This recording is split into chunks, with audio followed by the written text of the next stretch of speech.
pushed? Okay. How many of you in here would like to control that? Okay, and not be reactionary and just be in the moment and be you. That is being your authentic soul. Because if you know who you are, no one can push your buttons. Nobody can make you feel any way you don't want to feel. Only you can do that. It's your choice. And again, your life, to create a beautiful, brilliant, magical life, is your choices. So we all have had cultural programming too, right?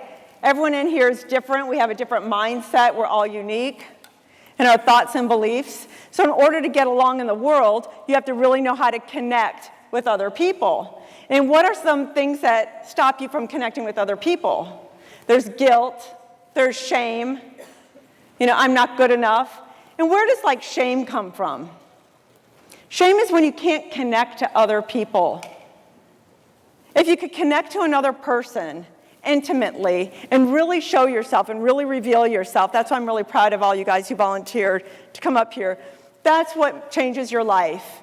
If you're afraid about what other people think about you or how well you're going to do or what you look like, and your life's going to go down the tubes and everyone else is going to be soaring, you're going to go, well, what about me? Well, what about you? You're not trying enough. You're not taking the time to connect with yourself. And it's hard work. And this is hard work. But when you do it, you get to live a life of your dreams. But how do you get there? You get it by knowing yourself, believing in yourself, and regardless of what anyone else says. So when you know your story, you become stronger inside. You have a story because you're actually living life. You're not sitting around waiting for life to happen in a small little corner of your room by yourself, thinking, God, okay, I've got to change. What am I going to do? I'm going to go on a diet tomorrow, and I'm going to exercise for an hour, and I'm going to write 5 pages of that script. Okay, good. I'm going to go to bed. Then you wake up first thing. Oh, I'm a little stressed about the day. Let me just have coffee. Well, I wasn't going to have coffee today. Well, 1 cup won't kill me, and I'll just start after that. And then the day goes by. Well, what about writing? Well, you got a phone call, a friend says, go here, and it goes. And that's because you don't know who you are. You don't know your story. Your imposters are taking over. You're not in charge of them. I'm going to be teaching you about the imposter model. After working with hundreds of thousands of people, I certainly put in my 10,000 hours, I learned that there's 8 character types that really hold us back. There's your sex goddess, there's your narcissist, there's your inner counselor. There are those pesky little devils inside your head saying, I'm not good enough. I'm really not going to make a sale. I really don't deserve this. I don't deserve the money. What am I even doing? So those are your parents, your teachers, the bullies at school, anyone who's caused you harm or made you not feel good enough. So I'm going to go through each of these and tell you, once you tame these imposters and put them on a leash, how you could use them to work in your benefit. Because if you're doing a sale and you're a wounded inner child, if you have low self-esteem, how do you think that's going to come across?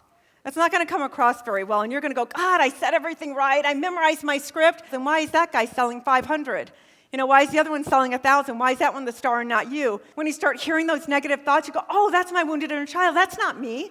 That's not me. I know I can do this. Even if I haven't done it before, I know I can make a lot of sales. I know I can make 50 grand a year making sales easily. It's a mindset, and it's understanding who you are and connecting to yourself enough so you know what you're doing.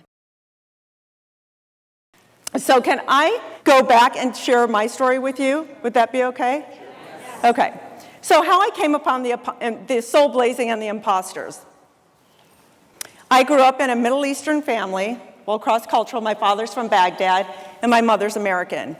And in that family dynamic, my father told me one thing, my mother told me another. My father said, you have to get married by 18 or you'll be an old lady. You can never work. You can't ever make your own money. Because if you make money, that means you're a loser. Nobody else is willing to take care of you. And my mother always said, whatever you do, never get married. Men are nightmares. Don't put up with them. Become a doctor, a lawyer, whatever it takes. Be your own woman. So all these things, my dad said, never have sex before you get married. My mom said, for sure have sex before you get married. So it was like, what do? I don't know. So these were always mixed messages. So it confused me. And my dad was very strict. I wasn't allowed to date, wasn't allowed to go out. So I'd have to sneak out of the window if I actually wanted to go someplace. And One day, I was making a cake at my girlfriend's house down the street, and I walked home, and it was 5 o'clock, and my dad is never home because he works 7 days a week till 11 o'clock, and he happened to be home. And I was wearing my little school uniform and all happy because I made this cake for my friend Teresa.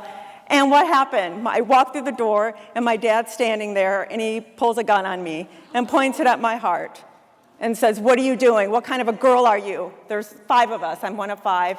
And he said, "I'm sending you to an orphanage. That's it. You're a bad egg." And my mom's freaking out and screaming, and I'm like, "No, I didn't do anything. I was just making a cake at Teresa's house. What are you talking about?" And I ran to my room, started crying, and at that moment, my life shifted. And what I wanted to share with you today is to be a good leader, to run your own business, you have to know your stories. Because if you don't know your stories, you don't know who your authentic soul is. So that moment, that was, okay, who am I? I'm in this world by myself. So I moved to LA.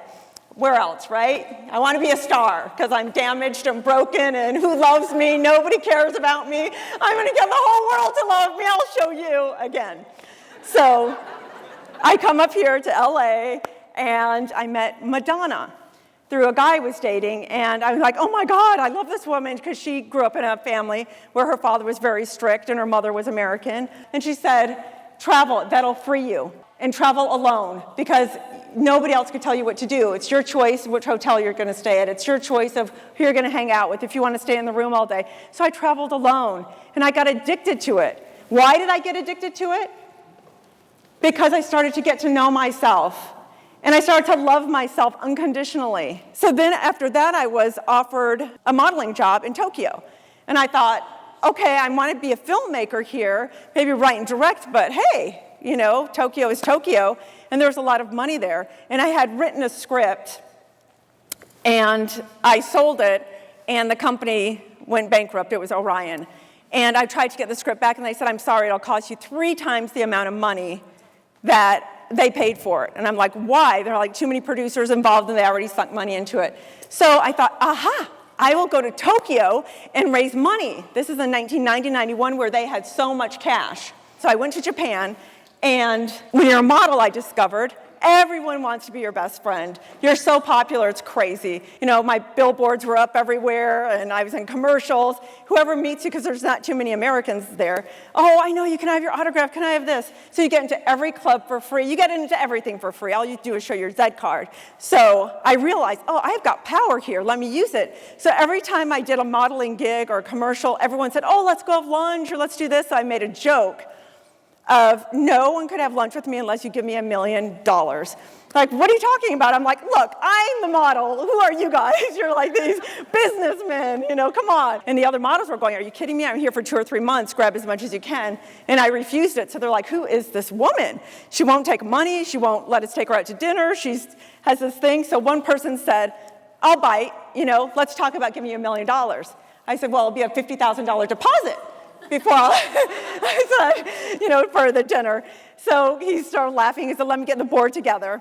So I actually met with the board at this ball bearing company, and they were intrigued. I said, "It's interesting." I said, "What do you guys have to lose? You make so much money, and this is just a write-off if it fails, but I will not let it fail. I guarantee you at least your money back."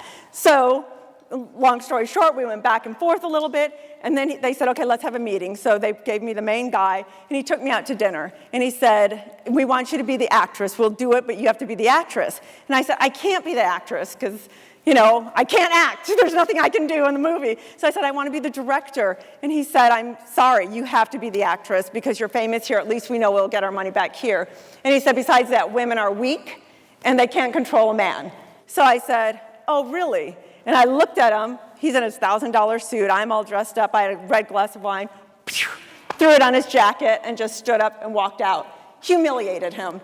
I was scared. Ran to my taxi. "Get me in. Get me back to my hotel." I'm there about 15, 20 minutes later, of course, the reception. "You have a telephone call." I'm like, "Who is it?" He gets on.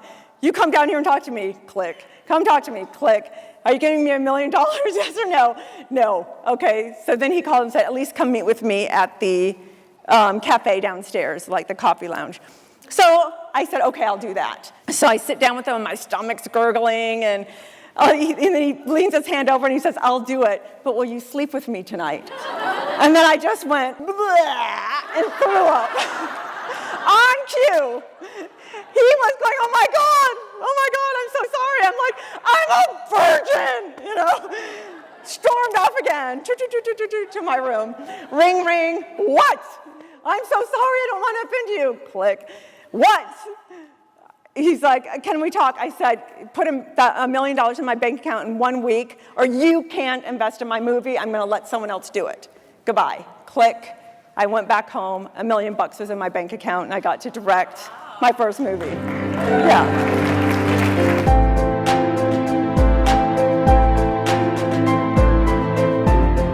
What I like to say is when you hear the difference between your imposter's voice and the reality of the situation, that's the beginning of awakening. So I just want to thank you all so much for this time. I feel honored. You guys were amazing. Thank you.